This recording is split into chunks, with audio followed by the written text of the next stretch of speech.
এখানেই রয়েছে বক্সার বাঘ্র প্রকল্পের প্রবেশদ্বার। চারিদিকে ঘন সবুজ অরণ্য। যারা টুয়ার্স ভালোবাসেন তাদের নিঃসন্দেহে ভালো লাগবে এই জায়গা। প্রাকৃতিক সৌন্দর্যে ভরা নিস্তব্ধতার ছোঁয়া মাখা এই জায়গার নাম রাজা ভাত খাওয়া। এমন এক অদ্ভুত নাম। উত্তরবঙ্গের এই জায়গা এখনো তেমন জনপ্রিয়তা পায়নি, তাই ভিড় অনেকটাই কম। যারা প্রকৃতিকে ভালোবাসেন তাদের জন্য রাজা ভাত খাওয়া যেন স্বর্গ। বন্যপ্রাণী আপনাকে স্বাগত জানাবে। উত্তরবঙ্গের এই অফবিট ডেস্টিনেশন নিয়ে আজকের আমাদের এই ভিডিও। প্রিয় দর্শক, আপনারা দেখছেন প্রথম কলকাতা। প্রথম কলকাতা প্রকৃতির কথা বলে। সঙ্গে থাকে আমি সুব্রত আচার্য। ডুয়ার্সের মধ্যেই রয়েছে রাজা ভাত খাওয়া, যাকে ডুয়ার্সের প্রবেশদ্বার বলা হয়। প্রাকৃতিক সৌন্দর্যে ঘেরা রাজা ভাত খাওয়ায় গেলে মনে হবে প্রকৃতির কোলে গোটা জীবন কাটিয়ে দিলে কেমন হয়। শিলিগুড়ি থেকে কতটা দূর, কোথায় থাকবেন, এমন অদ্ভুত নামের পেছনেই বা কি ইতিহাস রয়েছে। রাজা ভাত খাওয়া এই নামের সঙ্গে জড়িয়ে রয়েছেন কোচবিহারের রাজা ধৈর্যেন্দ্র নারায়ণ। 1800 সালে রাজা ভাত খাওয়া জায়গা দেখে মুগ্ধ হয়ে সেখানে নিজের আধিপত্য স্থাপন করতে চেয়েছিলেন ভুটান রাজা।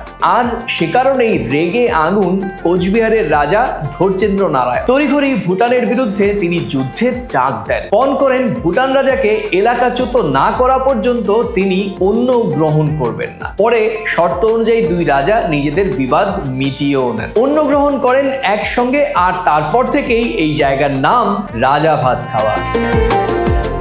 আবার এও শোনা যায় যে চেকাখাতা বলে একটি অঞ্চল রয়েছে যে রাজা ভাত খাওয়া থেকে অল্প দূরত্বে। প্রতি বছর কোচবিহার ও ভুটান রাজ্যের বার্ষিক ভোজের আয়োজন করা হতো এই চেকাখাতায়। আর সেই ভোজ খেতেই নাকি এই নামকরণ। রাজা ভাত খাওয়ার প্রবেশদ্বারেই চোখে পড়বে একটি টিকিট কাউন্টার। সেখান থেকে টিকিট কেটে জয়ন্তী, বক্সা, লেপচাখা, বড় মহাকাল, ছোট মহাকাল ইত্যাদি বক্সা টাইগার রিজার্ভে যাওয়ার মতো টিকিট পেয়ে যাবেন। মাথা পিছু 200 টাকা।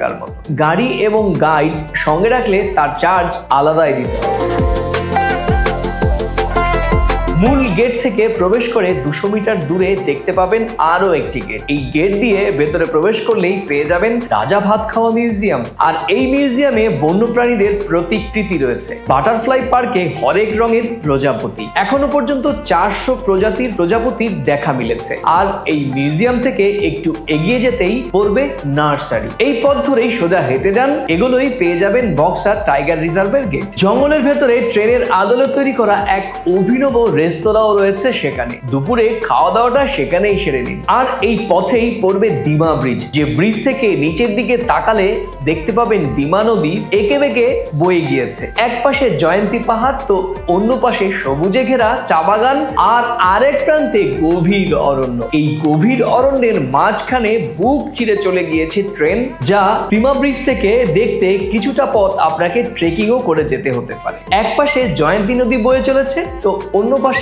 চিলাপাতা গভীর অরণ্য। এই সবকিছু পেরিয়েই দূরের খোলা অংশের দিকে তাকালে দেখতে পাওয়া যায় ভুটান পাহাড়। জয়ন্তী নদীর শীতল জলে পা ডুবিয়ে রেখে দেখুন সূর্যাস্ত। রাজা ভাত খাওয়া যাওয়ার জন্য শীতকাল উপযুক্ত সময়। আর গরমেও এই জায়গায় গেলে নিরাশ হবেন না। জুন থেকে সেপ্টেম্বর মাস বন্ধ থাকে বক্সার জঙ্গল, তাই গেলে জুনের আগে বা সেপ্টেম্বরের পর আপনাদের যেতে হবে। রাজা ভাত খাওয়া আলিপুর দুয়ার থেকে 17 কিলোমিটার দূরে। কলকাতা থেকে খুব বেশি হলে 10 থেকে 12 ঘন্টার মধ্যেই পৌঁছে যাওয়া যায়। কলকাতা থেকে ট্রেনে করে পৌঁছে যেতে হবে নিউ জলপাইগুড়ি, আর সেখান থেকে গাড়ি ভাড়া করে মাত্র 1 থেকে 2 ঘন্টার জার্নি। প্রিয় দর্শক, কেমন লাগলো রাজা ভাত খাওয়া নিয়ে এই ভিডিওটি? ভালো লাগলে প্রিয়জনের মাঝে শেয়ার করুন আর লিখুন মূল্যবান মন্তব্য। প্রকৃতিকে ভালোবাসুন আর সঙ্গে রাখুন প্রথম কলকাতাকে, কারণ প্রথম কলকাতাই প্রকৃতির কথা বলে।